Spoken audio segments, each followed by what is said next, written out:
कह रहे कब तक जल्दबाजी करेंगे, आखिरकार मृत्यु भी तो आ रही है। अब उसका तो पता नहीं है ना कि कल हो जाए या पर, ये जल्दबाजी कब तक रखोगे? कभी तो विश्राम कीजिए, कभी तो धैर्य कीजिए, कभी तो अपने अंतिम परिणाम की तरफ झांक कर देखिए कि आप जब यहां से जाएंगे तो आप क्या लेके जाएंगे। वो चीज तो कमा रहे हैं कि नहीं कमा रहे हैं जो लेके जाना है। इस देश की कोई भी चीज नहीं जाने वाली, शरीर सहित सब कुछ यही छूट जाएगा।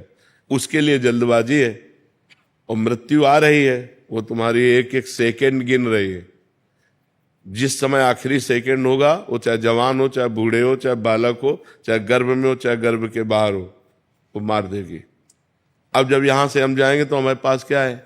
यदि नाम जप किया है तो हमारे पास है, या पाप कर्म किया है, पुण्य कर्म किया है, वो हमारे पास है। तो ज्यादा क्या हमने किया है, ये मरने के पहले गणित लगा लो। अगर पाप किए हैं तो उस गठरी में आग लगाओ, नाम जप करके, तीर्थयाटन करके, दूसरों को सुख पहुंचा करके। जल्दबाजी ज्यादा ठीक नहीं है। कब तक करते रहोगे? पूरा जीवन हो गया। कभी विश्राम भी तो सोचिए, कब विश्राम मिलेगा? ये हो जाए, फिर ये हो जाए, फिर ये हो जाए, फिर ये हो, ये क्रम बना ही रहेगा। आज तक किसी का ऐसा नहीं हुआ कि अब मैं ये करना है, ये करना है, ये करना है, यही भ्रम बना रहता है। लेकिन मुझे भगवत प्राप्ति करनी है, मुझे भगवान से मिलना है, मुझे अब इस जन्म में ऐसा भजन करना है कि अगला जन्म ना हो। इसके विषय में कौन सोचता है? अगर यही सब करते रहे, शरीर छूट गया तो फिर पता नहीं कौन सी योनि प्राप्त हो। सुअर, कुत्ता, गधा, ऊंट, कितनी योनियां हैं। फिर हम जल्दबाजी में कुछ नहीं कर पाएंगे। तो हमें विवेक चाहिए, हम नाम जप करें, भगवान का चिंतन करते हुए कार्य करें, और बहुत धैर्यपूर्वक कार्य करें। जल्दबाजी में कभी भी हमारा शरीर छूट सकता है, हमारे हाथ क्या लगेगा। इसलिए सावधान रहिए।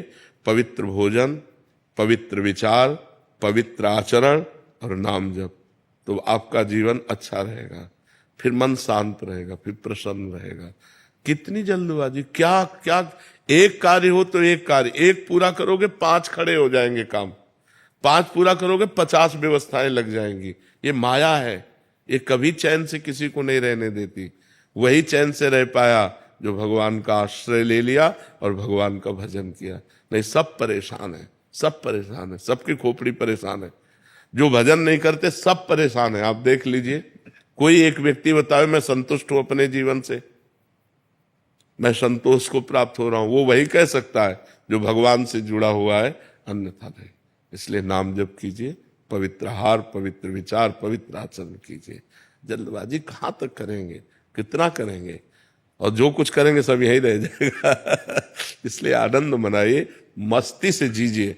मनुष्य जीवन मस्ती और आनंद के लिए, पर हम लोग मस्ती और आनंद शराब, व्यभिचार, गंदे आचरणों में ले जाते नहीं। जितेंद्रियता, पवित्रता, भगवान का चिंतन, इसमें आनंद और मस्ती होती है। जहां मस्ती की बात आई तो शराब और गंदे आचरणों की तरफ लोग भाग जाते हैं कि मस्ती उस, नहीं नहीं, उधर मस्ती नहीं, उधर तो पतन है, नाश है। मस्ती तो सच्चिदानंद भगवान की तरफ है।